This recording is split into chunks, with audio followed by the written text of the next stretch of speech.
Assalamualaikum warahmatullahi wabarakatuh. Salam PKP 3.0 kepada penonton-penonton tvsufi.com. Tidak kira di mana jua anda berada, di Malaysia, di luar negara. Alhamdulillah, terima kasih kerana mengikuti siaran secara langsung di tvsufi.com pada malam ini. Walaupun ada yang tengah masak, tengah bagi anak makan, tengah buat kerja, tengah tengok, mungkin baru habis tengok berita, berita sukan Malaysia kalah semalam, mungkin tengah tengok, ada baru habis tengok berita tu.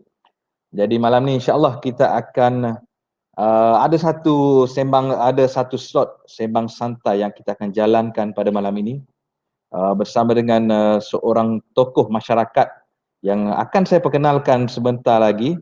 Jadi malam ni tinggal sekejap memasak, tinggal sekejap bola Malaysia Euro, tinggal sekejap.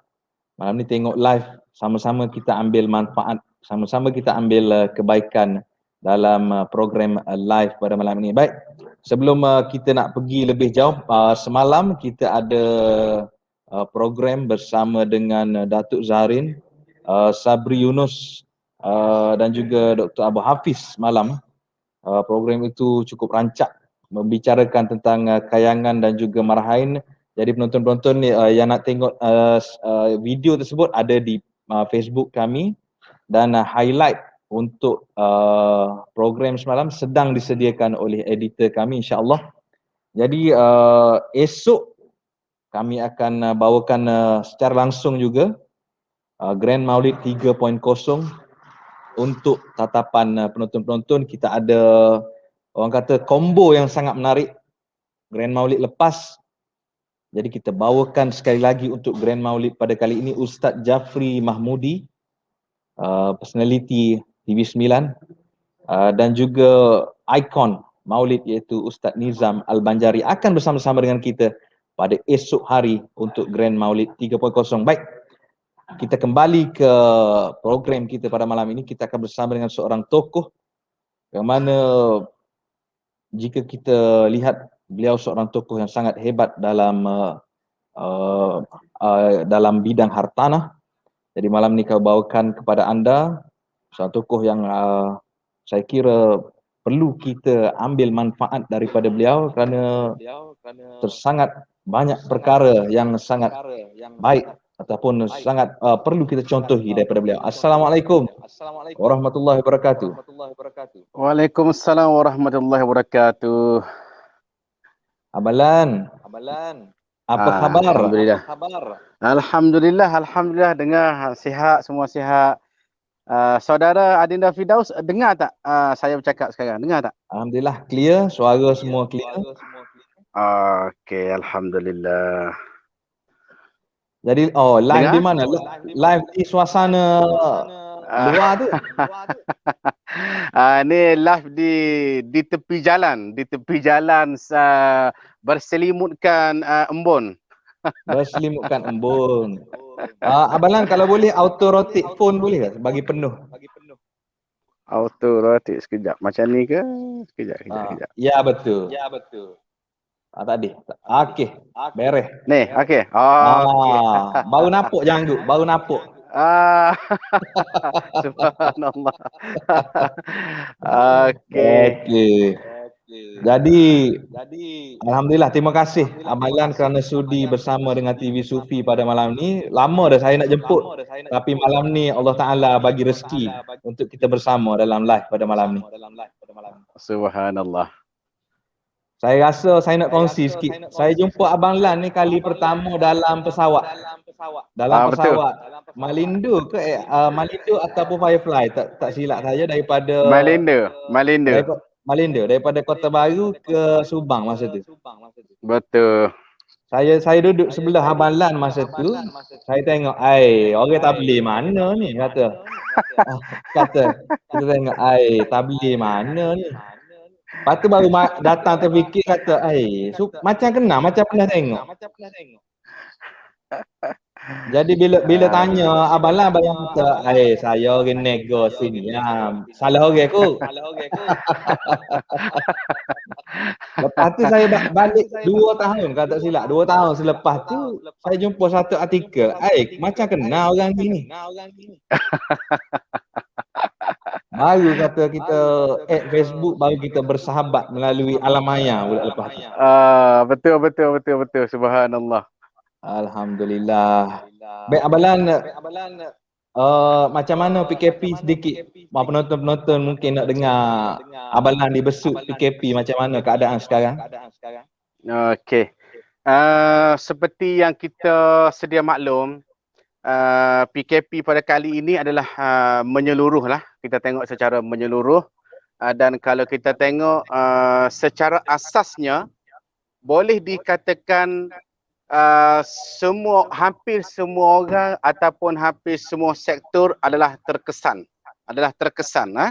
Itu secara asasnya, dan itu adalah sesuatu yang memang diterima oleh hampir semua orang suasana pada hari ini. Cuma sebagai seorang kita semua ni sebagai seorang yang mesti berjiwa pejuang. Yang pertama sekali, memang kita tidak boleh mengalah. Maksudnya kita tidak boleh menyerah kepada keadaan. Dalam erti kata lain, hanya jasad kita saja yang mungkin sedikit tidak bebas, yang mungkin sedikit tidak bebas, ada kekangan untuk ke sana ke sini, tetapi yang pastinya minda kita mesti bebas. Minda kita tak boleh turut sama terkongkong ataupun dikongkong oleh suasana sehingga menjejaskan visi dan misi hidup kita yang ternyata lebih besar lagi daripada sedikit ujian yang kita semua alami pada masa kini. Alhamdulillah. Jadi minda pejuang, saya ambil perkataan tu Abang, minda pejuang kena ada pada masyarakat pada hari ini. Baik Abalan. Saya hari itu dalam meeting tim saya tengah fikir-fikir siapa kita nak bawa ikon, nak cerita pasal kehidupan ekonomi apa semua. Saya terlintas nama Abalan sebab ada sebab dia.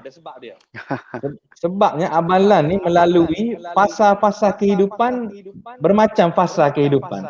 Orang susah pun pernah. Orang Allah bagi nikmat jadi orang berada, alhamdulillah pun ada. Jadi saya rasa tepat pada malam ini untuk Abalan berkongsi dengan sahabat-sahabat kita fasa-fasa kehidupan Abang Lan sampai berusia 34 tahun ke tahun ni, betul ke?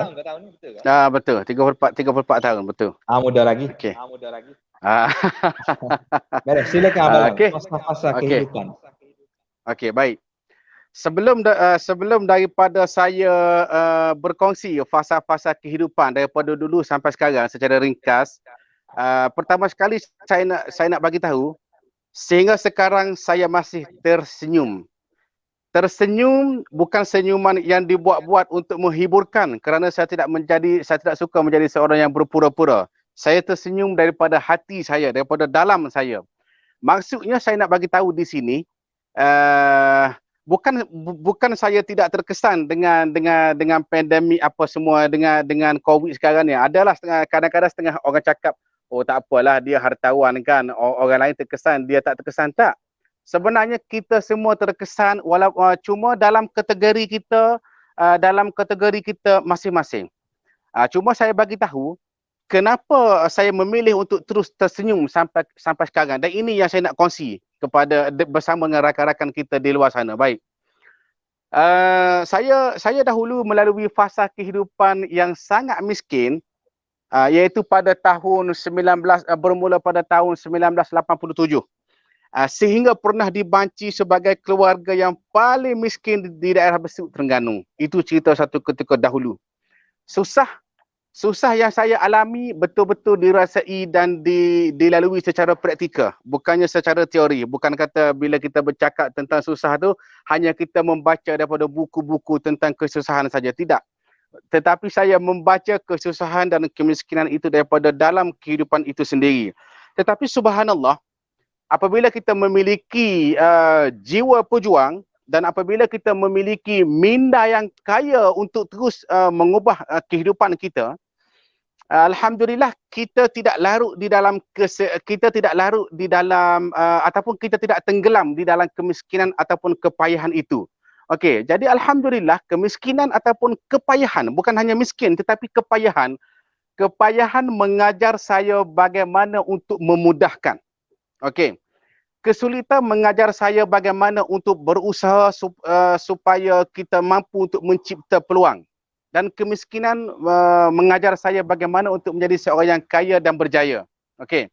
Jadi, hasil daripada kesusahan dan kehidupan yang mendidik kita pada satu ketika dahulu, berpuluh-puluh tahun hidup di dalam kemiskinan, okey. Alhamdulillah, dengan izin Allah, dengan kehendak Allah, dengan sedikit pinjaman Allah, maka saya dapat menjadi seperti apa yang dilihat pada hari inilah, dengan izin Allah, dengan kehendak Allah, dengan kasih sayang dan dengan rahmat Allah. Jadi saya nak bagi tahu, ketika saya ditanya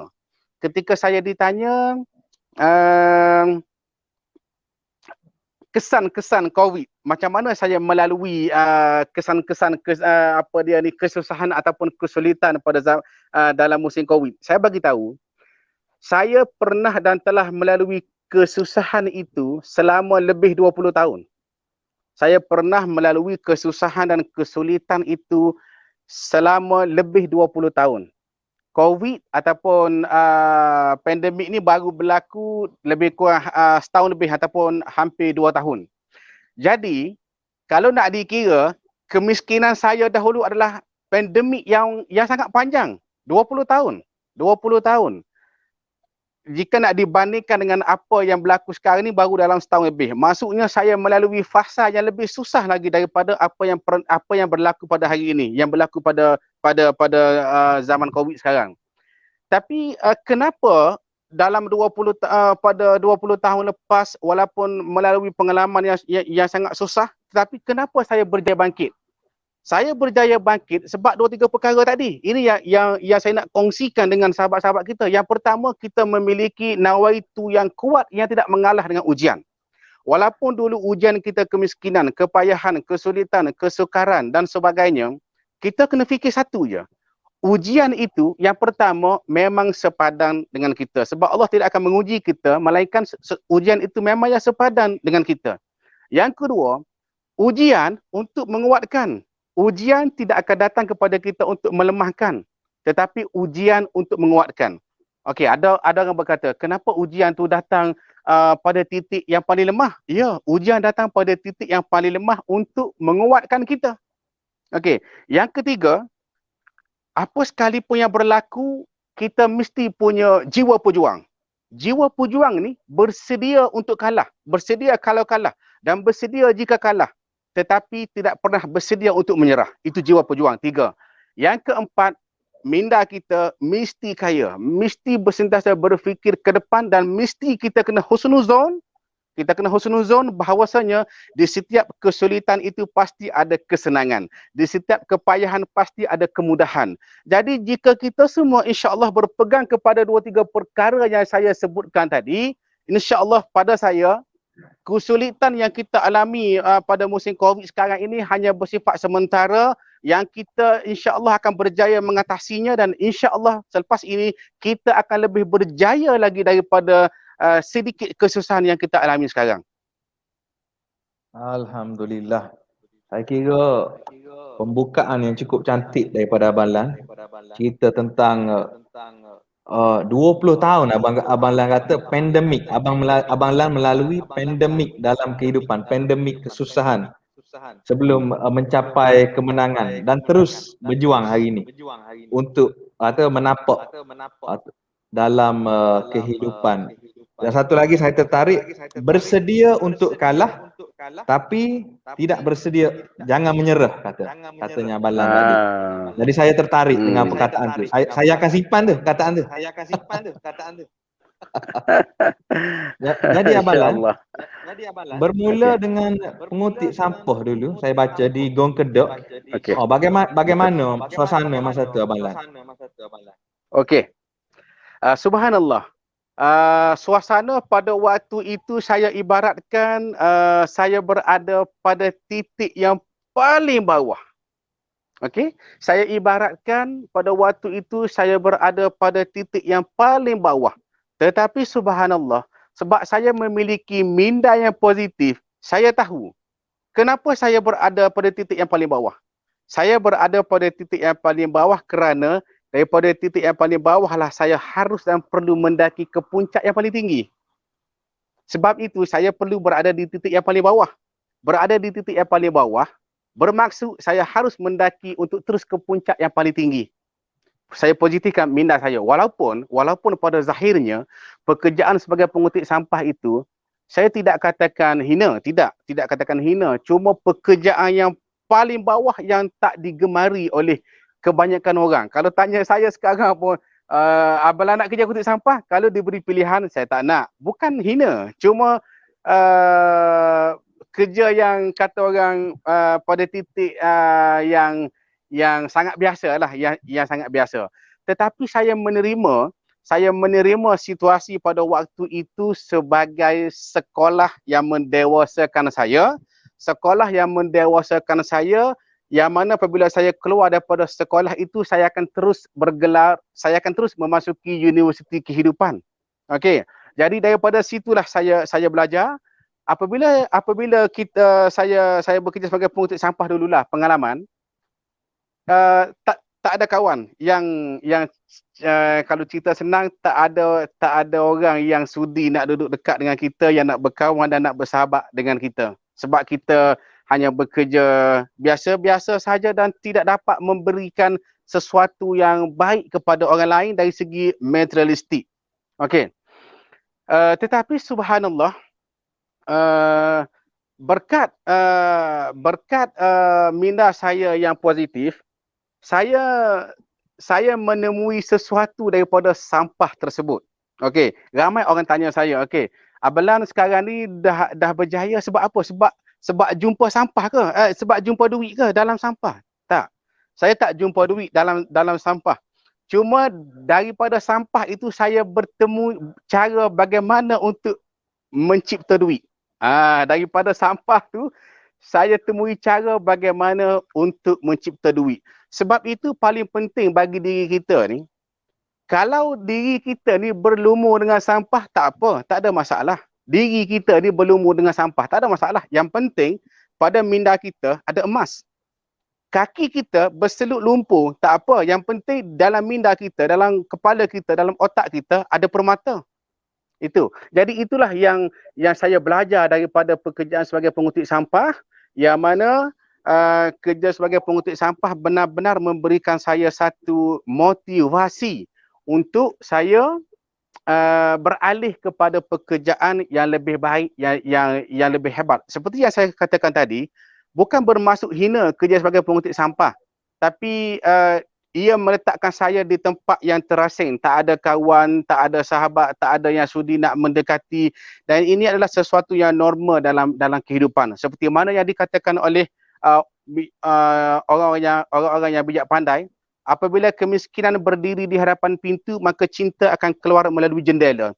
Maksudnya, apabila kita terlalu miskin, tak dapat memberi orang lain kebahagiaan, maka kebahagiaan itu sendiri tidak hadir untuk bersama dengan kita.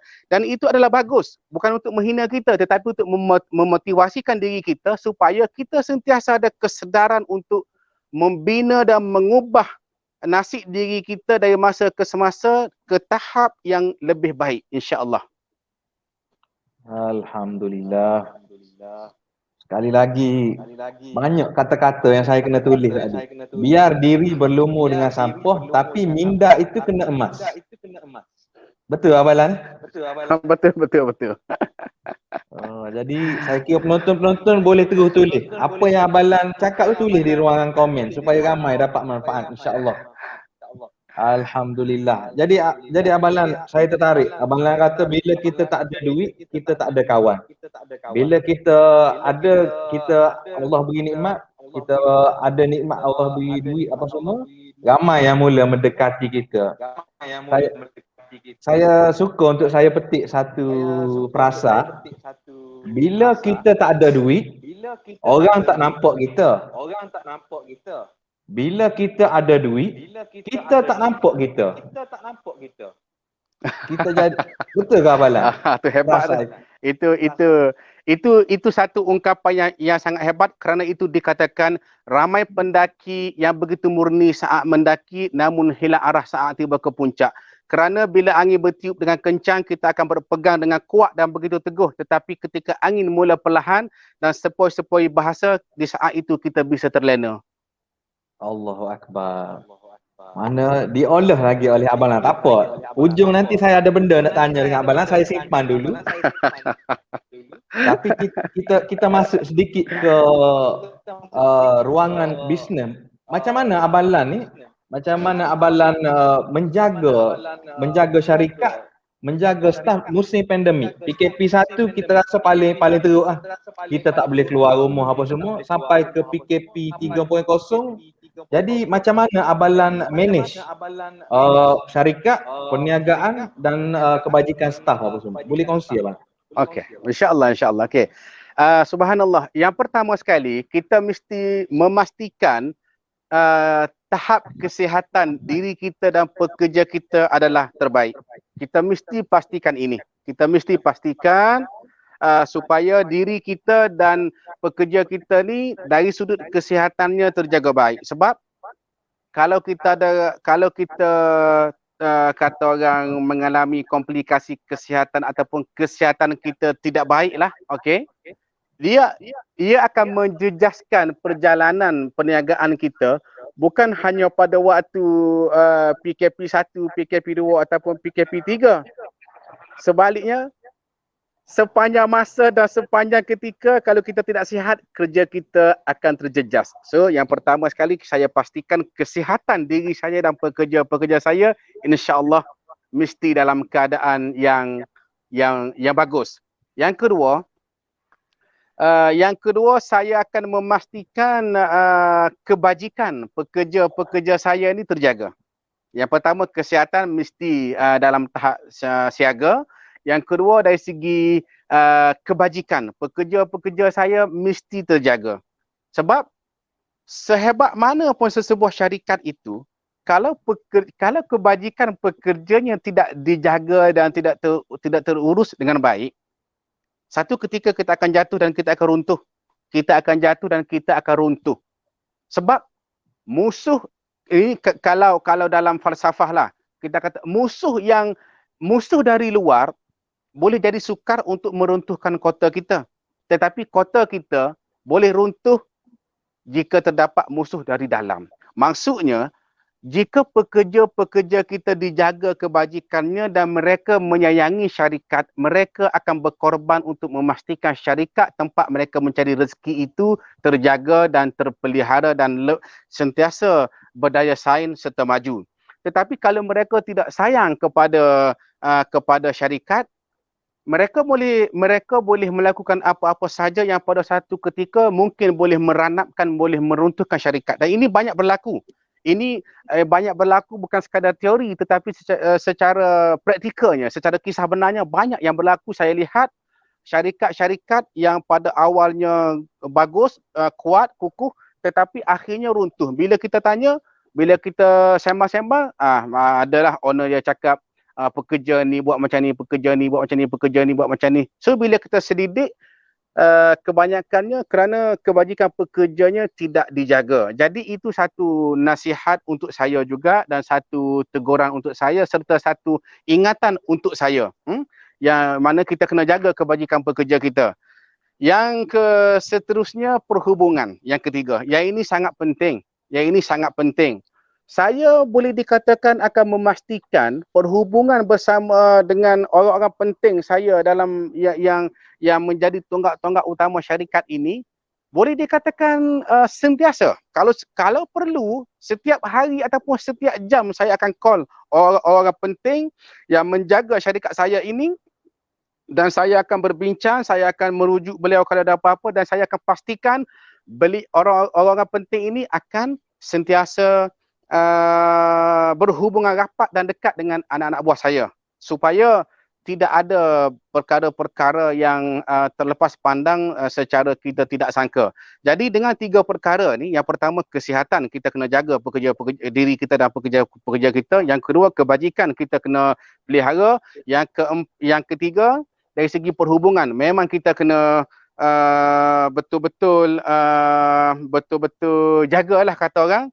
Ketiga-tiga perkara ini apabila kita boleh jadikan sebagai satu rutin yang sangat bagus, insya-Allah saya percaya walaupun dalam situasi yang sukar sekalipun, tetapi sesebuah syarikat itu akan sentiasa kukuh, insya-Allah. Akan sentiasa kukuh, insya-Allah.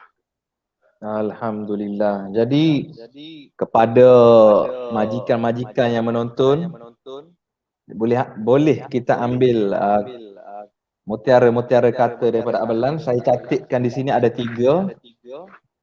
Pertama, kita kena jaga kesihatan kita sendiri, kesihatan orang yang bekerja dengan kita, kebajikan, duit ringgit. Kalau pekerja-pekerja kita tak cukup makanan, kita pergi hantar, kita tanya dia macam mana. Yang ketiga, perhubungan. Macam Abang Lan setiap jam call, ini maknanya rapat hubungan Abang Lan dengan pekerja-pekerja di sekeliling. Makna kita kena ambil tahu apa pekerja-pekerja kita sedang alami. Jadi 3 ni cukup saya rasa kuat untuk kita mendepani sebuah syarikat tu nak mendepani PKP 1 hingga PKP kita harap 3.0 ni terakhirlah insya-Allah. Insya-Allah. Insya-Allah. Jadi Abang Lan, saya nak pergi ke soalan seterusnya yang mana saya rasa penting juga untuk saya tanya.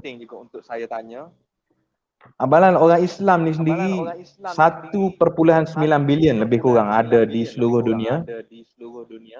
Tapi yang jadi jutawan ni tak ramai, beberapa orang saja. Macam di Malaysia ada Syed Mukhtar, bilioner lah, Syed Mukhtar. Ataupun ada beberapa nama, Prince Al-Walid, kekayaan dia 26.1 bilion US dollar. Syed Mukhtar sendiri 2.1 bilion ada kekayaan. Tapi Abang Lan, ramai umat Islam juga dalam kemiskinan, nak keluar daripada kemiskinan, tapi macam-macam penyakit menghinggapi diri mereka. Penyakit yang datang dalam hati ni macam mana? Apa penyakit sebenarnya umat Islam ni Abang Lan? Penyakit apa sebenarnya? Payah nak membangun dalam ekonomi. Okey, kita kongsi insya-Allah. Okey. Baik. Seperti yang kita sedia maklum. Tapi sebelum saya kongsi ini, saya bagi tahulah perkongsian ini juga untuk mengingatkan saya juga. Baik. Yang kita tengok seperti mana yang seringkali dilontarkan oleh hadis Nabi SAW, antara penyakit umat Islam akhir zaman ni ialah cinta dunia dan takut mati. Okey. Cinta dunia dan takut mati. Cinta dunia ni sehingga menjadikan dunia itu sebagai raja, sebagai Tuhan. Gitu. Dan takut mati. Takut nak tinggal kekayaan, takut nak tinggal isteri cantik dan takut nak tinggal harta benda, kan? Tapi kita harus faham juga,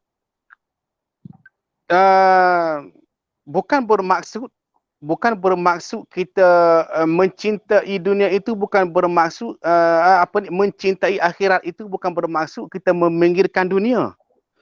Dan bukan bermaksud kita semata-mata kita menjadikan dunia ini sebagai jambatan saja untuk ke akhirat. Salah.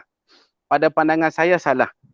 Yang ditegah adalah mencintai dunia sehingga kita rasa kita tak, masa kita ni seberapa banyak masa kita, apa yang kita ada, apa yang kita buat tu hanya bertujuan untuk dunia, kehidupan di dunia semata-mata tanpa ada tujuan di akhirat. Okey. Sebab tu saya tengok kalau ikut perbahasan daripada seorang cendekiawan yang sangat hebat di Malaysia ni, iaitu Datuk Dr. Daud Bakar, dia bagi tahu kita tidak boleh berpandangan dunia ni semata-mata jambatan kepada menuju akhirat. Kita tak boleh berpandangan semacam itu saja. Sebab kalau jambatan ni tempat kita nak lalu saja. Sedangkan dia kata dunia ini tempat untuk kita buat ladang. Bercucuk tanamlah sebanyak mana sekalipun sebab kita nak ambil hasilnya di akhirat nanti. Jadi kita kena buang daripada minda kita, dunia ni tak apalah kita dapat lebih-lebih kurang pun sebab kita nak tinggal. Memang kita nak tinggal, tapi inilah peluang untuk kita bercucuk tanam sebanyak-banyaknya.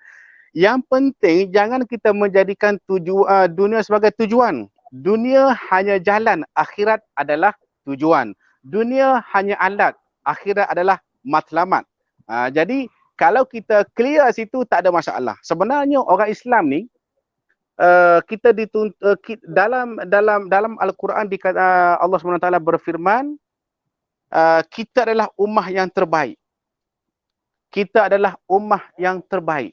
Jadi sepatutnya kita perlu menjadi kita perlu menjadi khalifah Allah yang hebat atas muka bumi ini. Bukan sekadar kita ni menjadi umat pengguna yang dipergunakan semata-mata, tidak, tapi kita menjadi khalifah yang mampu mencipta, menguasai dan memakmurkan dunia ini tanpa tujuan untuk mencintai dunia itu. Itu yang saya belajar daripada guru-guru saya, yang mana mereka cakap mencintai akhirat itu bukan bermaksud kita menghina dan meminggirkan dunia. Cuma dunia jangan jadi tujuan, dunia hanya jadi jalan sahaja.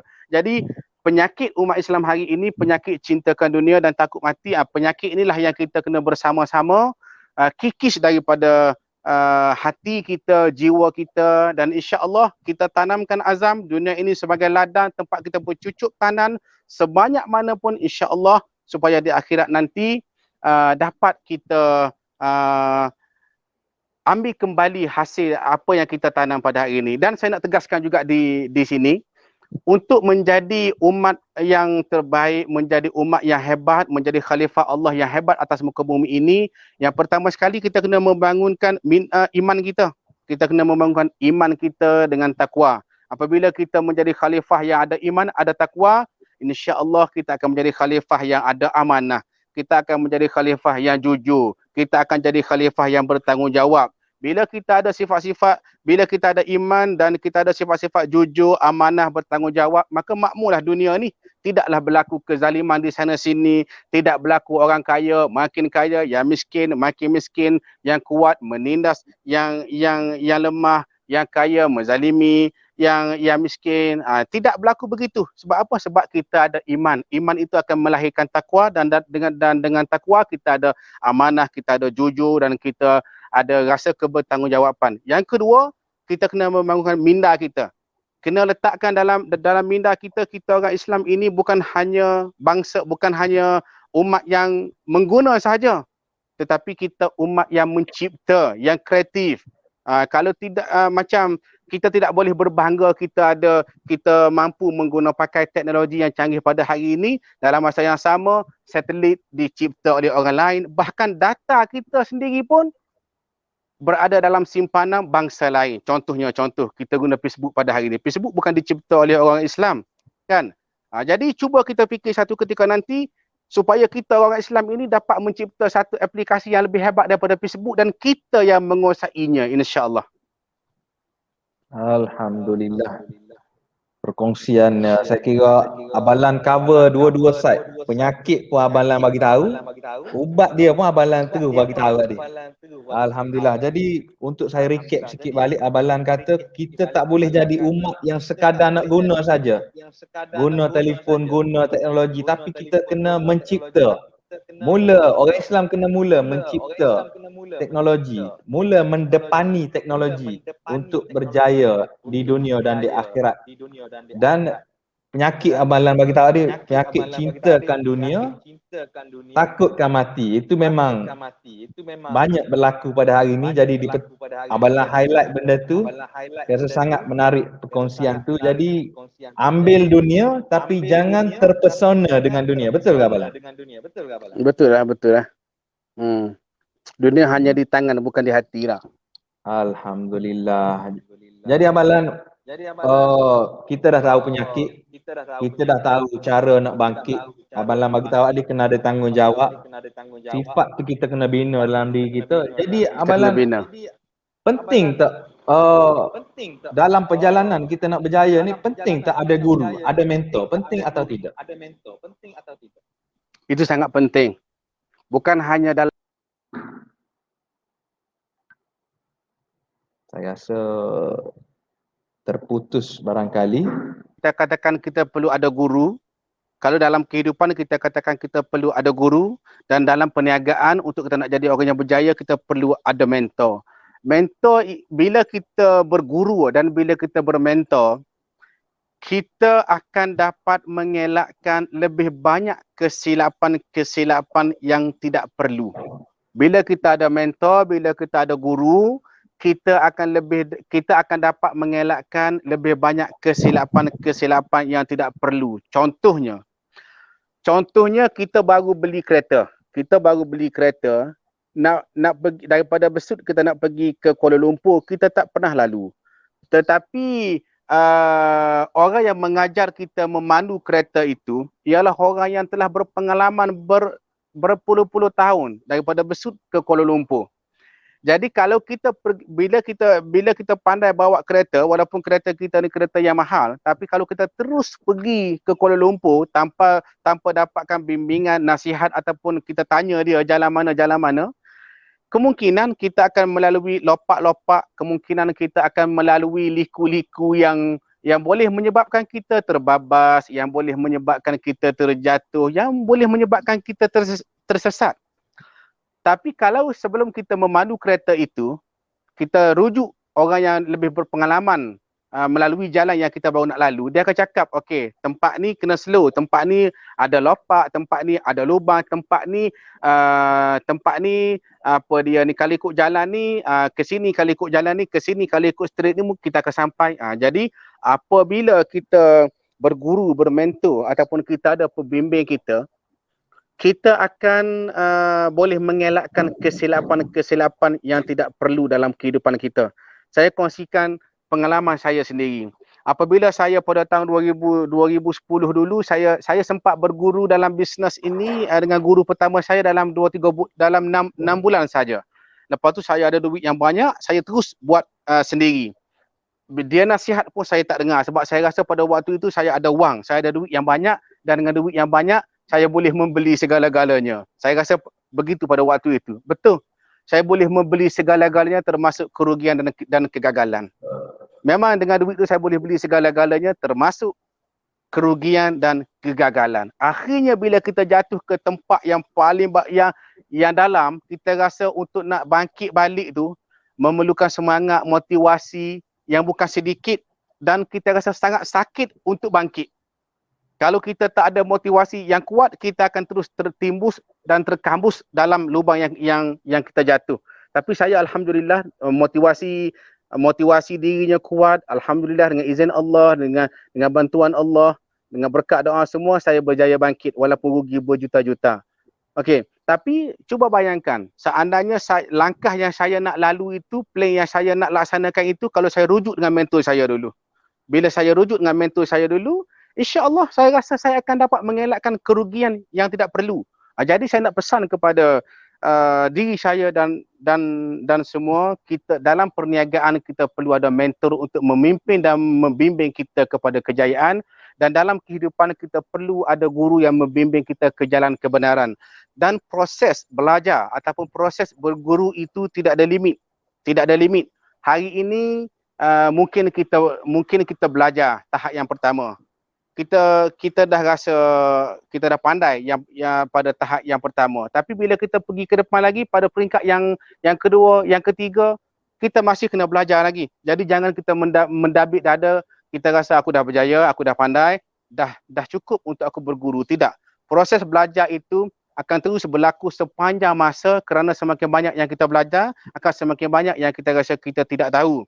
Cuma apabila kita telah berjaya, maka menjadi tanggungjawab kita juga untuk kembali berpaling ke belakang dan memimpin orang-orang lain untuk sama-sama berjaya seperti kita juga. Sebab itu dikatakan, kalau kita nak pergi lebih laju, kita boleh pergi seorang diri, tetapi kalau kita nak pergi lebih jauh, kita boleh kita kena pergi bersama-sama. Dikatakan perkongsian itu akan membawa kita pergi lebih jauh dan persaingan itu akan membawa kita pergi lebih laju. Laju kadang-kadang kita boleh terjatuh dengan tiba-tiba. Jauh walaupun perlahan, insya-Allah kita akan sampai pada tujuan. Alhamdulillah. Perkongsian yang saya kira kita kena catik dan kita kena simpan dalam memory card kita yang Ustaz Allah Ta'ala bagi ni. Jadi perkara yang saya dapat belajar ni, Abalan kata perlu guru kerana kita nak elak kesilapan. Guru pernah berjalan jauh dah ke depan. Dia pernah tengok mana ada lopok, mana ada lubang, mana akan gelencos, mana akan jatuh. Jadi dia akan bimbing kita, dia akan tengok kita, bagi tahu, Firdaus sini ada lubang. Firdaus sini ada dinding, jangan tepuh. Jangan langgar. Jadi di situ pentingnya ada guru dan kita sendiri sifat kena belajar dan jangan berhenti belajar. Jangan rasa kita cepat, cukup dah ilmu aku. Jadi tak perlu dah belajar dengan siapa-siapa. Jadi kena buang sifat tu. Kena hari-hari belajar sehingga ke liang lahat. Betul Amalan? Betul. Alhamdulillah. Jadi sebelum kita nak berjalan jauh lagi Amalan, saya ada sedikit promo. Kita ada program Grand Maulid esok. Producer ada VT sikit nak tayang kepada penonton-penonton. Okey. Sebelum saya serahkan pentas ni kepada Ustaz, boleh tak, lama dah saya teringin nak tanya soal ni. Saya yakin penonton juga nak tahu. Biasa kalau tengok Ustaz berceramah atau bagi kuliah dan sebagainya, setiap tuturkan Ustaz akan selitkan dengan selawat. Allahumma salli ala Muhammad, Allahumma salli ala Muhammad. Boleh tak Ustaz boleh share tak tips dengan kami macam mana nak melazimi selawat tu Ustaz? Baik, Allahumma salli ala Muhammad. Saya yang pertama-tamanya saya terikut-ikut dengan karakter ataupun cara guru saya. Waktu dulu saya berulang alik daripada Pulau Pinang ke Kedah untuk belajar dengan Syekh Zainul Asri. Saya ingat waktu tu saya dulu naik motor daripada Pulau Pinang ke Kedah tu. So saya Muhammad belajar beberapa kitab dengan dia. Dan bila duduk dengan dia tu memang terikut-ikut dengan style dia yang banyak berselawat tu. Kemudian Allahumma salli Muhammad, yang keduanya bila kita bercakap, kita menyampaikan sesuatu, kita tend untuk berfikir apa yang nak cakap selepas ni, Jadi biasanya kita akan sambung dia dengan je tu kan, ataupun kita time loading tu daripada kita tu semua je baik kita sebut, baik kita selawat pada Nabi SAW. Jadi mudah-mudahan selain daripada kita duduk nak mengisi lompor-lompor kosong tu dengan selawat, selawat juga membantu kepada untuk kita mudah untuk mengingat. Benda-benda kita lupa, kita nak dapatkan maklumat tersebut, kita berselawat pada Nabi SAW. Mudah-mudahan berkat berselawat tu Allah akan bagi kat kita ni menambahkan ingatan kita lah. Itulah cerita dia. Wallah. Alhamdulillah. Sedikit promo tadi untuk program Grand Maulid yang akan berlangsung pada esok hari jam 9 malam. InsyaAllah akan khatam 1000 selawat bersama combo yang sangat menarik, Ustaz Jafri Mahmudi dan juga Ustaz Nizam Al-Banjari. Jadi insyaAllah kita harap penonton-penonton pada malam ni tengok dah live bersama Amalan. Esok sekali lagi kita bermaulid ramai, berselawat, kita membesarkan, kita mengagungkan, kita memuliakan baginda Nabi SAW bersama-sama esok insya-Allah. Baik, Amalan. Kita promo sikit tadi. Insya-Allah kita harap Amalan pun bersama-sama esok dapat penonton. Insya-Allah esok. Jadi Amalan, siapa? Saya tengok Amalan dengan Ustaz Fahrul agak rapat di Facebook. Berkongsi cerita apa semua. Jadi macam mana? Siapa Ustaz Fahrul dalam hidup Amalan? Subhanallah. Dalam hidup saya ni saya ada mentor dan saya ada murabbi. Subhanallah. Allahumma salli ala sayyidina Muhammad. Terima kasih juga pada Ustaz Ustaz Jufri tadi. Subhanallah. Okey. Dalam hidup saya ada mentor dan saya ada murabbi. Mentor ini orang yang berperanan untuk membentuk minda saya dalam perniagaan dan murabbi ni orang yang berperanan untuk membimbing saya dari segi hati, jiwa dan rohaninya. Jadi subhanallah, saya mengenali Ustaz Fahrul ni sebenarnya lama. Beliau tidak kenal saya, cuma saya kenal beliau. Saya kenal beliau lama. Awalnya saya tertarik dengan penulisan beliau. Pada waktu itu saya menyangka Fahrul Muhammad Juwai dan dan karya dan kata-kata Buya Hamka tu saya pada waktu itu secara jujur saya fikir orang yang sama. Sebab bila saya baca kata-kata Buya Hamka, bila saya baca kata-kata Fahrul Juwai, saya rasa hampir sama. Jadi pada waktu tu saya fikir orang yang sama. Lama-lama saya tanya kawan saya Amirul Ibrahim, dia kata orangnya berbeza. Fahrul Muhammad Juwai berbeza dan Hamkanya berbeza. Jadi Hamka telah tidak ada. Ulama yang sangat hebat itu telah pergi meninggalkan kita puluhan tahun yang silam. Jadi saya ambil langkah, saya fikir saya nak cari juga siapa Fahrul Muhammad Juwai ini. Kerana biasanya seseorang yang kita baca tulisan dia dan terkesan di hati kita, insya-Allah itu bermaksud orang yang menulis kata-kata itu ialah seorang yang beramal dengan kata-kata itu. Sebab kalau dia menulis daripada hati, akan sampai ke hati. Kalau dia menulis dengan tulisan sahaja, bukan daripada hati, dia akan jadi seperti mana kita menulis di tepian pantai. Betapa cantik, betapa indah sekalipun tulisan kita, sekali ombak melanda, sekali hilang. Tetapi apabila seseorang itu menulis dengan hati, dia jadi seperti karang di tepi lautan. Dia hempas dengan ombak berapa ribu kali sekalipun tanpa henti, dia tetap teguh berdiri di situ. Jadi subhanallah, saya tengok Ustaz Fahrul Muhammad Juwai ini, bila saya baca kata-kata beliau, saya rasa terkesan. Subhanallah, saya rasa terkesan dan saya rasa saya nak cari juga orang ni. Kita tak nak nanti kalau dia masih ada pada zaman kita tak nak kita tak ambil waktu itu untuk bertemu dan belajar daripada beliau, dan bila beliau telah pergi baru kita rasa menyesal untuk nak cari. Jadi saya ambil langkah bertemu dengan beliau dan meminta untuk menjadi murid beliau. Saya subhanallah, saya bukan taksub pada batang tubuh dan bukan taksub pada diri seseorang, cuma saya taksub pada kebenaran. Saya taksub pada kebenaran. Okey. Jadi subhanallah, saya lihat pada Ustaz Fahrul ini ada sifat-sifat seorang murabbi, seorang ayah, seorang kawan dan seorang sahabat yang bukan hanya menegur kita tentang kemanisan tetapi turut menegur kita di dalam kepahitan. Jadi subhanallah, daripada perkenalan biasa, akhirnya hubungan kami sekarang ini seperti saya katakan tadi, ada kalanya seperti anak dan ayah, ada kalanya seperti kawan, ada kalanya seperti sahabat, dan yang paling penting saudara se-Islam yang saling menegur dengan penuh rasa cinta dan keikhlasan. Alhamdulillah. Jadi Abang Lan cakap penting kita ada sahabat ni yang tegur kita, manis pun tegur, pahit pun dia tegur kita. Kedua-dua kita kena ada. Kita tak boleh ada sahabat yang orang Kelantan kata Jack kita sama. Tak boleh. Kena ada dua-dua. Sahabat yang tegur kita, puji kita pun ada, tegur kita. Dua-dua ada dalam kehidupan kita. Betul. Itu sangat penting, Firdaus. Itu sangat penting kerana dalam hidup manusia ini seperti mana kita tanam pokok. Bukan hanya baja yang masing diperlukan tetapi air yang tawar juga diperlukan. Jadi kalau perlu juga dengan sedikit pujian penghargaan, maka perlu juga kepada sedikit kritikan yang pedas, yang pahit. Mudah-mudahan yang pahit itu akan bisa menjadi ulam kehidupan, insya-Allah. Alhamdulillah. Orang kata nafsu kita ni kadang-kadang kena disakiti baru dia belajar dalam kehidupan ni.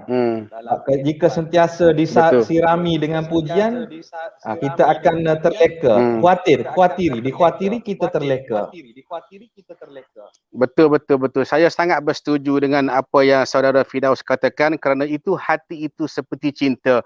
Cinta yang terluka, insya-Allah cinta yang akan kekal, dan cinta yang sejati ialah cinta yang bukan hanya dibina dengan helai ketawa tetapi turut dibina dengan air mata.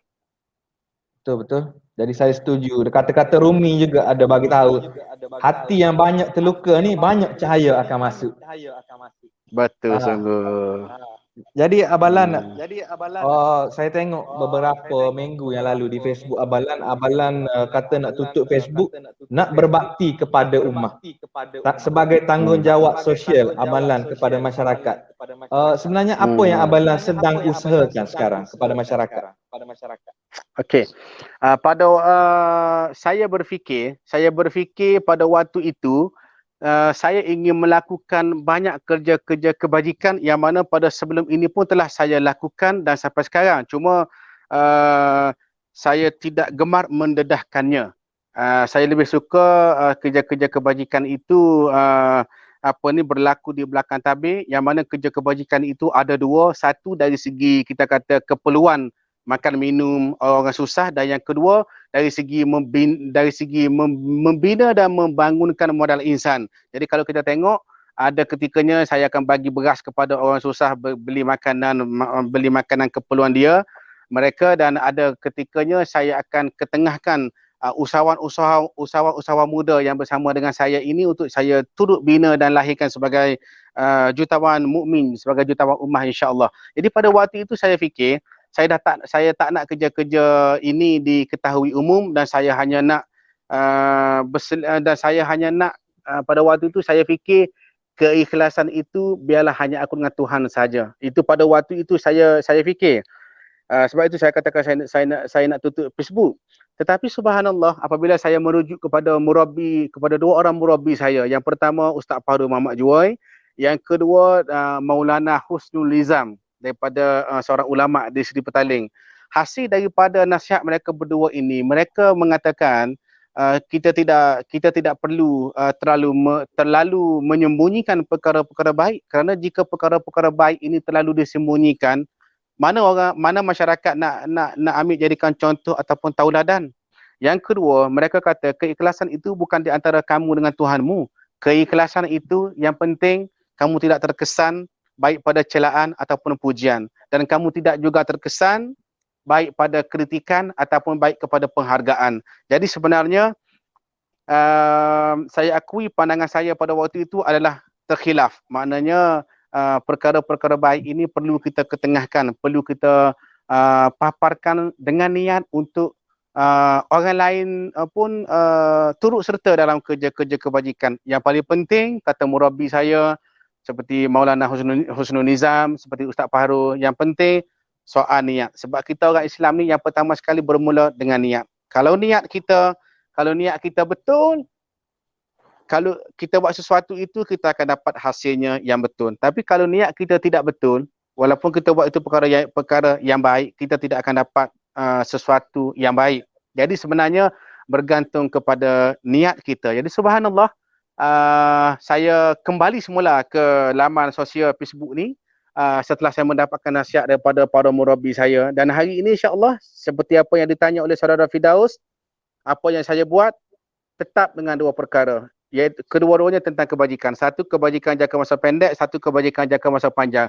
Kebajikan jangka masa pendek, setiap hari saya cari orang miskin, insya-Allah saya akan beri dan saya akan sedekahkan, insya-Allah, barang-barang keperluan untuk mereka makan sehari-harian. Dan yang kedua, untuk bantuan jangka masa panjang, saya cuba melahirkan lebih ramai lagi usahawan yang berstatus, yang berjaya menjadi jutawan ummah ataupun jutawan mukmin. Jadi kedua-duanya, bantuan jangka masa pendek dengan memberi makanan keperluan harian, dan bantuan jangka masa panjang untuk membina modal insan, insya-Allah. Alhamdulillah. Jadi dua perkara yang Abalan usahakan ni saya boleh kategorikan sebagai tanggungjawab sosial yang cukup besar yang sedang Abalan jalankan. Secara peribadi saya Abalan jangan tutup Facebook, kerana saya bila hari-hari saya buka Facebook, saya sentiasa scroll terbaca kata-kata Abalan. Kadang-kadang ada gambar bunga, kadang-kadang ada gambar. Jadi teruskan berkongsi. Kita tak tahu yang mana akan terkesan pada hati-hati manusia. Mana nasihat kita tak tahu. Jadi teruskan berkongsi Abalan, jangan berhenti. Sentiasa bersemangat kata. Insya-Allah, lillahi ta'ala. Insya-Allah. Terima kasih Adinda Firdaus.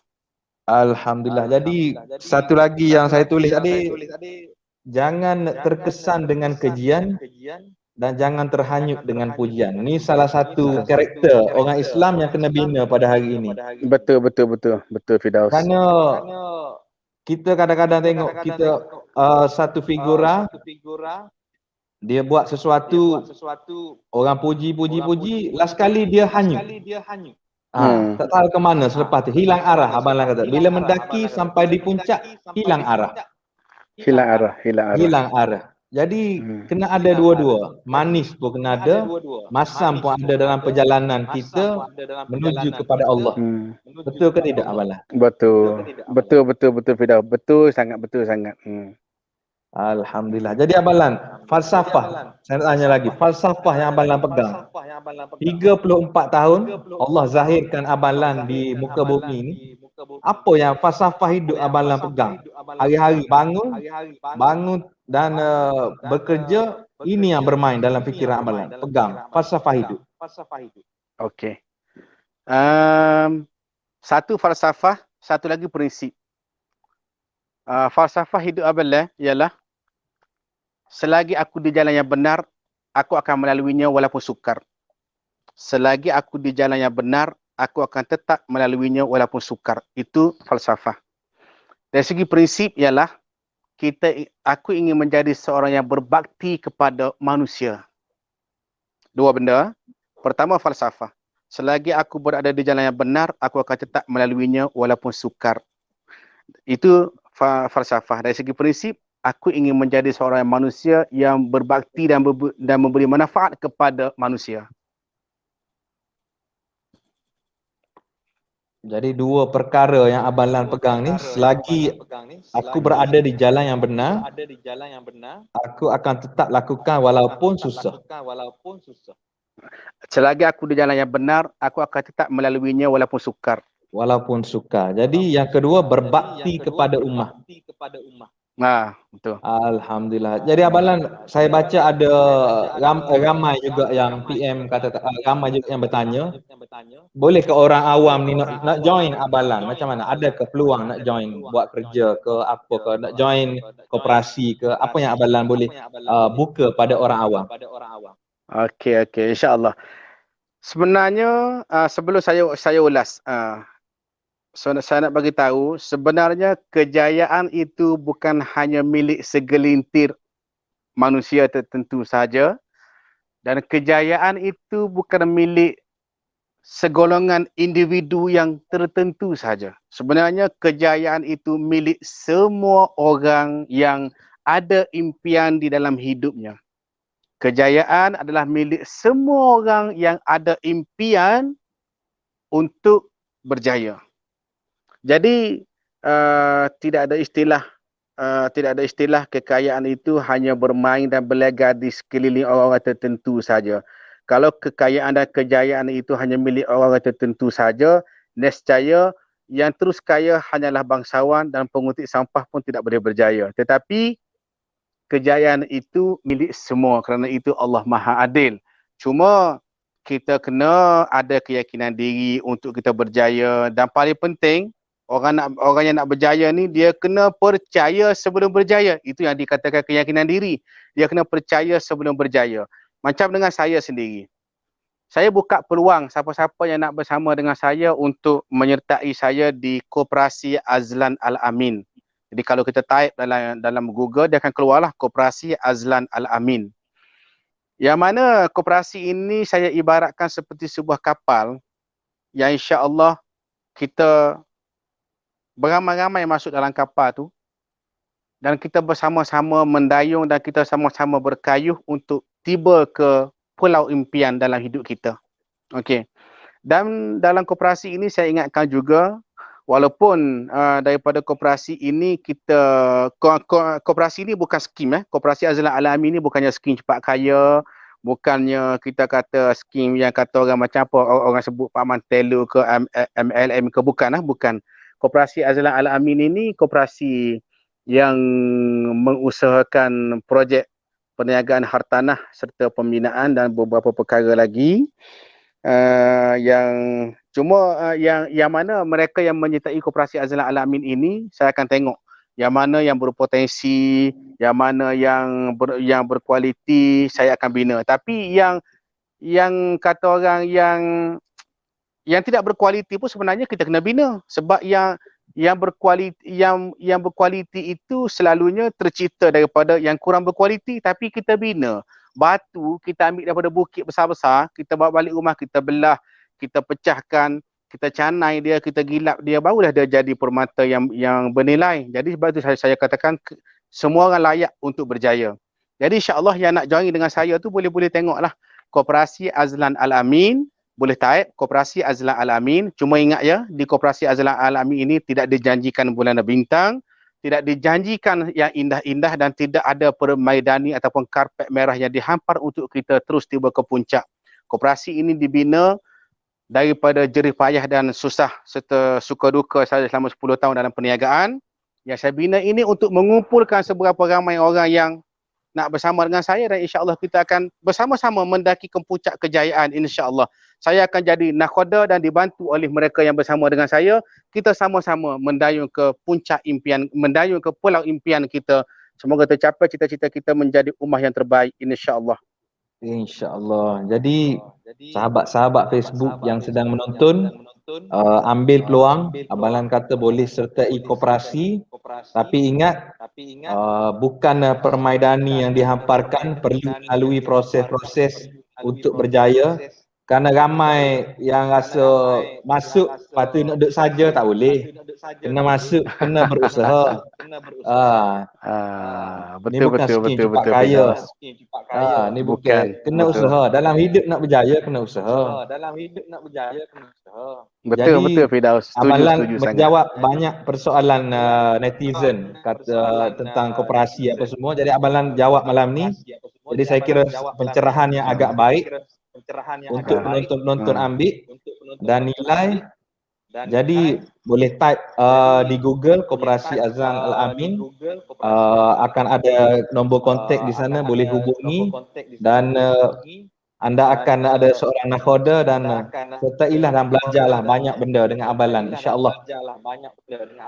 Insya-Allah, sama-sama kita belajar insya-Allah. InsyaAllah. Jadi abalan, saya kira ramai juga nak tahu bahan bacaan abalan. Abalan apa yang abalan baca dalam hari-hari kehidupan untuk kira tambah ilmu dari sudut pembacaan. Kalau dari sudut murabbi dan juga mentor, abalan dah ada guru. Dari sudut nak tambah ilmu dari buku-buku. Macam mana abalan? Buku-buku macam mana yang abalan baca? Okey. Subhanallah, Abla sangat suka membaca buku Don't Be Sad ataupun La Tahzan karangan Dr. Aid Abdullah Al-Qarni, seorang ulama daripada Arab Saudi. Yang mana dalam buku La Tahzan ataupun Don't Be Sad ini, kita ibaratnya kalau kita ada persoalan tentang permasalahan ataupun tentang kesukaran ataupun tentang kesedihan, maka dalam buku itu juga ada jawapannya. Kerana di situ ada terjemahan Al-Quran tentang permasalahan kita, tentang kesedihan, tentang hati, tentang kepayahan, tentang kesulitan, tentang kehidupan. Dan di situ juga ada huraian hadis, dan di situ juga ada cerita-cerita yang pernah berlaku kepada tokoh-tokoh besar dalam dunia ini. Jadi subhanallah, apabila Abla membaca buku La Tahzan ataupun buku Don't Be Sad, kata orang kalau kita menangis kita akan ketawa, dan kalau kita bersedih kita akan ceria. Kalau jiwa kita mati, kita rasa jiwa kita kembali hidup, dan jika kita rasa kita kesepian, kita rasa cukuplah buku itu menjadi teman yang sangat menghiburkan. Itu buku yang Abang sangat suka baca. Subhanallah, Abang baca dia pada tahun 2006 lagi rasa, tahun 2006 ke 2007. Sehingga ke hari ini Abang tak tahu berapa kali khatam dah buku itu. Sangat suka membacanya, baik ketika kita gembira ataupun ketika kita sedih. Jika ketika kita gembira, bila kita baca buku itu, insya-Allah akan bertambah kebahagiaan, dan jika kita bersedih bila kita baca buku itu, insya-Allah akan kembali suburlah semangat juang kita, insya-Allah. Alhamdulillah. Jadi pakak-pakak boleh cari di online sebab PKP tak boleh keluar.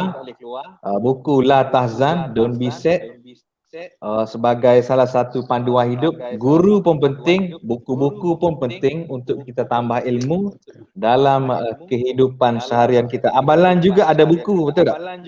Rahsia pengutip sampah menjadi jutawan. Setakat ni sudah berapa naskah Itu terjual Abalan?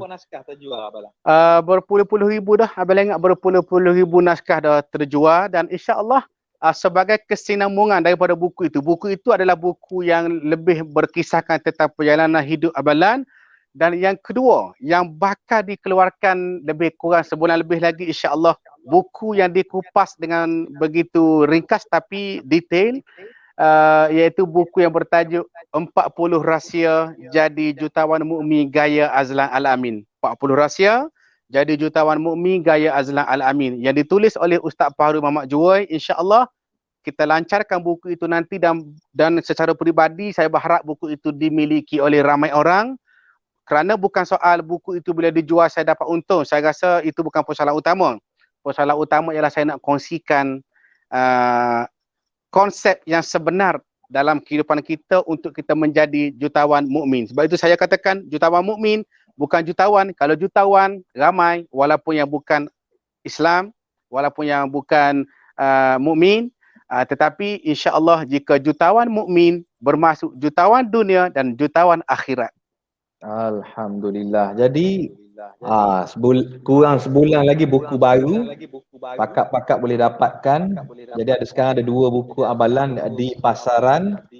Pakat-pakat dapatkan, kerana bila kita baca buku seseorang ni sebenarnya kita membaca pemikiran penulis tu. Apa yang ada dalam pemikiran penulis itu diterjemah ke dalam tulisan. Jadi bila kita baca pelbagai buku, kita dapat pelbagai pemikiran sebenarnya untuk diambil dalam fikiran kita. Betul. Jadi itu Betul, yang akan Firdaus. Apa yang Firdaus kata itu betul. Betul Firdaus. Saya sangat bersetuju dengan ulasan daripada Firdaus, yang mana jika seseorang itu membaca buku, insya-Allah dia sedang membaca apa yang ada di dalam fikiran penulisnya, dan seorang penulis apabila dia menulis buku sebenarnya dia sedang bercakap dengan diri dan kehidupan dia sendiri. Betul. Jadi Abalan, jutawan mukmin. Saya ambil sekali lagi perkataan Abalan. Okey. Sebab ramai juga hari ni Abalan, mereka tidak mementingkan soal spiritual, tapi mereka kaya raya, jutawan, bilioner. Jadi betul. Kenapa pentingnya spiritual dalam perjalanan hidup ni Abalan? Perjalanan kita nak berjaya, betul. spiritual ni penting. Kenapa?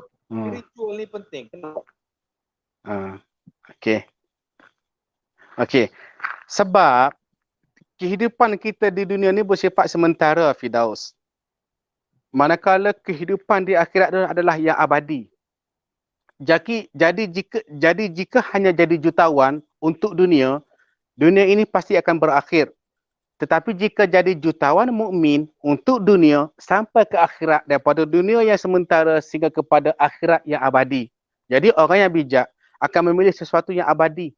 Manakala orang yang tidak bijak akan memilih sesuatu yang sementara. Jadi sebab itu saya tambah dalam buku itu jutawan mukmin, sebab orang Islam sendiri ramai, yang mukmin itu yang tak ramai. Islam ramai, Firdaus. 1.9 bilion ataupun 2 bilion lebih kurang. Itu Islam. Tetapi mukmin kita tak tahu dalam seberapa ramai. Sebab itu kita tengok orang Islam pun ada, berperang sesama Islam pun ada. Sebab apa? Sebab ada perbezaan di antara Islam dengan mukmin. Okey, Muslim dengan mukmin ni ada perbezaan. Jadi kalau dalam konteks ataupun dalam konsep kejayaan, kita perlu berjaya di dunia dan di akhirat. Jadi kalau kita nak berjaya di dunia dan di akhirat, kita kena jadi orang kaya, kita kena jadi orang yang berjaya, dan kita boleh jadi jutawan, tetapi bukan jutawan dunia saja, jutawan akhirat sekali. Jadi nak jadi jutawan dunia, nak jadi jutawan akhirat, kena ada spiritual. Itu saya namakan jutawan mukmin. Bukan jutawan Islam, bukan jutawan Muslim, tetapi jutawan mukmin. Alhamdulillah. Jutawan mukmin yang ada kesedaran spiritual yang tinggi. Ya, betul. Itulah yang perlu kita bangunkan dalam masyarakat hari ini, kerana ramai juga orang berbincang kata tak perlu ada agama untuk kaya. Saya boleh kaya tanpa ada agama. Etis. seumpamanya yang berkomentar sebegitu. Ramai yang berbicara kata saya tak perlu ada Tuhan kerana saya boleh kaya. Saya buat ini, saya berjaya. Jadi itu juga saya kira kita panggil istidraj, Abalan, betul tak? Allah Betul. bagi Betul, saya bermacam sangat benda setuju. Betul. untuk melalaikan dia, untuk menjauhkan dia daripada Allah. Betul. Betul Firdaus, sangat betul. Sebab itu mereka mungkin kaya tetapi mereka tidak bahagia. Mereka mungkin senang tetapi mereka tidak tenang. Jadi begitulah. Sungguh menarik perkongsian daripada Abalan. Jutawan mukmin perlu ada kesedaran spiritual yang kuat, perlu membina, perlu membangunkan kehidupan. Jangan semata-mata kejar dunia sahaja, biar selari. Spiritual dan juga kerja buat kita seharian kena selari, berjalan. Barulah kita mendapat dunia pun kita bahagia, akhirat pun kita bahagia, insya-Allah. Jadi Abalan, InsyaAllah. panjang kita bincang, hampir sejam setengah. Kita bincang tentang ekonomi umat Islam, penyakit orang Islam, macam mana nak membangun, kena bangkitkan sifat. Jadi bermacam benda Abalan pesan. Jadi untuk penonton-penonton TV Sufi pada malam ni Abalan, pesanan Abalan sempena PKP ni untuk orang-orang di luar sana supaya mereka boleh ambil malam ni, sebelum tidur dia orang boleh berfikir Abalan. Abalan bagi tahu benda ni dalam live tadi. Aku kena bawa dalam kehidupan. Apa Abalan pesanan tu? Okey. Itulah macam pesanan Abalan kepada diri sendiri dan juga semua kesimpulan di atas situasi PKP pada hari ini, COVID sekarang ni yang melanda kita, walaupun memberi kesan, walaupun kita semua agak terjejas, tapi kita kena ingat yang paling penting dalam hidup ini ialah husnuzon, sangka baik. Dan yang paling penting, yang paling utama, sangka baik itu dengan pencipta kita. Sebab Allah lebih sayang kepada kita 70 kali, 10, 90 kali ganda daripada ibu kita sayangkan kita. Jadi tidak mungkin Allah buat ini semua, tidak mungkin Allah mendatangkan ujian ini untuk mendera kita, tidak. Melainkan Allah hantar sedikit ujian ini kerana Allah sayang kepada kita, kifarah kepada kita dan tanda cinta Allah kepada kita. Justru ujian itu untuk menguatkan, tidak melemahkan. Jadi jangan sekali-kali berputus asa. Boleh kecewa kerana itu tanda kita manusia, tetapi jangan berputus asa kerana kita tetap hamba yang ada pencipta yang maha kaya. Alhamdulillah. Jadi sangka baiklah dengan Allah. Kerana mengikut hadis kursi, mungkin Abalan boleh betulkan saya, aku mengikut sangkaan hamba aku kepada aku. Ya, Jadi betul. kita kena banyak bersangka baik kepada Allah. Allah uji kerana dia sayang. Betul. Dia nak tengok sejauh mana kita bersusah untuk dia. Betul. Dalam keadaan susah ni, setuju. kita masih boleh mencari dia. Kerana waktu senang kita susah cari Allah sebenarnya. Penyakit kita sebenarnya. Kita susah, kita senang, kita banyak lupa Allah. Bila kita susah, kita kembali kepada Allah. Itu lumrah seorang manusia. Jadi sekarang Allah sedang kita ibaratkan sedang memukul kita dengan cemeti kasih sayang. Betul. Supaya kita bangkit, Setuju. berlari kembali kepada Allah Ta'ala. Betul Firdaus. Saya sangat-sangat bersetuju dengan Firdaus. Sangat-sangat bersetuju dengan ulasan Firdaus. InsyaAllah Firdaus, betul lah tu. Kerana itu dikatakan, insyaAllah, biar susah tapi jangan gelisah. Kerana bila Allah dekat, tiada gawat. Allahu Akbar. Macam lagu dah tu Abalan. Allah dekat tidak gawat. Boleh buat lagu tu. Jadi Abalan, insya-Allah buku Abalan lebih kurang sebulan lagi nak keluar. Kami di TV Sufi mungkin boleh buat bedah buku bersama Abalan untuk cerita apa sebenarnya pemahaman Abalan yang nak cuba sampaikan dalam buku. Kita akan cuba organize mungkin di ke depan hari kalau Abalan sudi kata. InsyaAllah Firdaus, insyaAllah terhadap benda-benda yang baik kita kena selalu berusaha dan kita kena selalu ketengahkan dan kita kena selalu bangkitkan. InsyaAllah tidak Abalan sangat suka berkolaborasi dengan Firdaus dan tim InsyaAllah kalau kita bertemu kerana Allah dan kita berpisah kerana Allah, bertemu tidak jemu, berpisah tak gelisah. Allahu Akbar. Sentiasa Abang Lam habiskan ayat sentiasa dengan frasa-frasa yang saya boleh tulis kata. InsyaAllah Abang Lam, terima kasih banyak kerana InsyaAllah. sudi meluangkan Sama-sama. masa Sama-sama. Abang Lam yang agak sibuk, tapi bagi masa untuk kami untuk berkongsi kepada tim TV Sufi dan juga penonton-penonton. Saya harap ini bukan yang terakhir, tapi ini adalah permulaan untuk kita lebih banyak belajar daripada amalan dan semua insya-Allah. Sama-sama. Abalan, sekali lagi saya ucapkan sekalung penghargaan, terima kasih kerana menerima pelawaan kami dalam PKP ini. InsyaAllah Abalan, kita akan berjumpa lagi. Sebelum tu, ada VT sekali lagi promo Grand Maulid 3.0 daripada producer kita.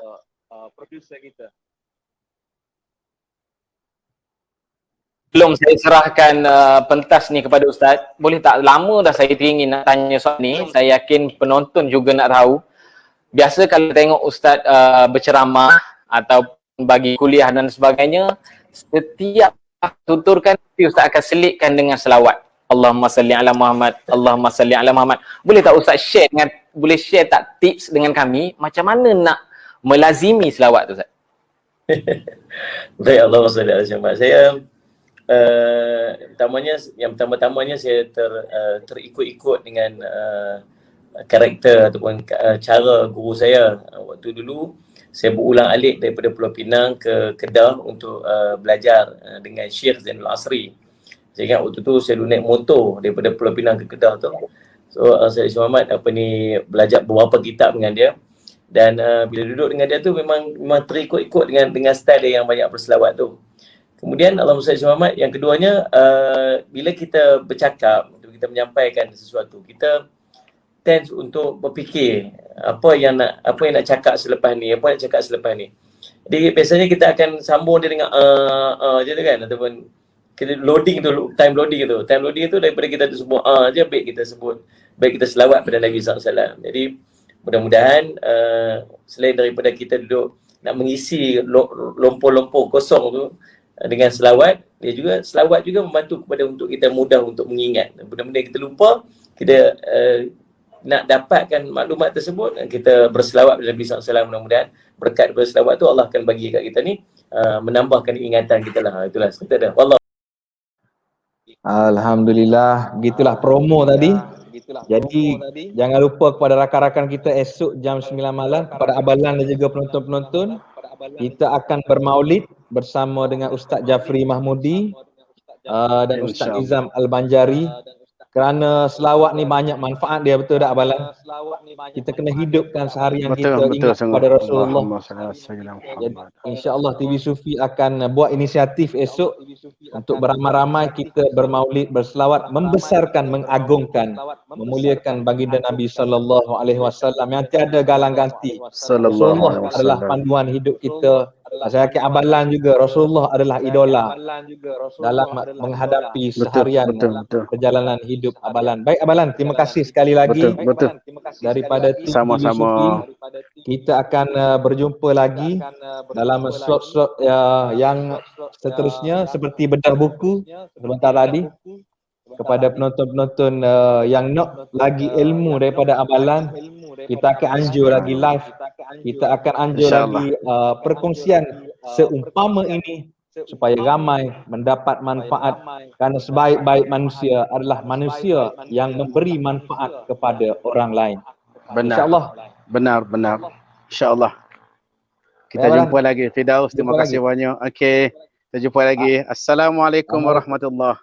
Waalaikumsalam warahmatullahi wabarakatuh. Baik, begitu tadi perkongsian tak sedar sejam setengah kita berbual mengenai ekonomi, macam mana orang Islam hari ini terkesan, tertekan, dihimpit, tapi ada penyakit yang menghalang kita untuk berjaya. Bagaimana kita perlu membina sifat dalam diri kita untuk berjaya dan menjadi membina semula ekonomi orang Islam. Terima kasih kepada Abang Azlan Al-Amin atas perkongsian beliau. Baik, Sekali lagi saya ingatkan, esok jam 9 malam di tvsufi.com kita akan menganjurkan Grand Maulid 3.0, khatam 1000 selawat. Biar kita warnai esok sosial media kita dengan selawat. Kita post pasal selawat, kita buat story pasal selawat, kita komen sallallahu ala Muhammad di bahagian selawat. Esok kita akan mekarkan ruangan komen, kita akan mekarkan sosial media dengan membesarkan, memuliakan baginda Nabi sallallahu alaihi wasallam, Rasulullah, dambaan kita semua, idola kita semua dalam kita menghadapi pandemik, tetapi kita menyirami jiwa kita dengan selawat kepada baginda Nabi sallallahu alaihi wasallam. Baik, signing off daripada Subang Bestari.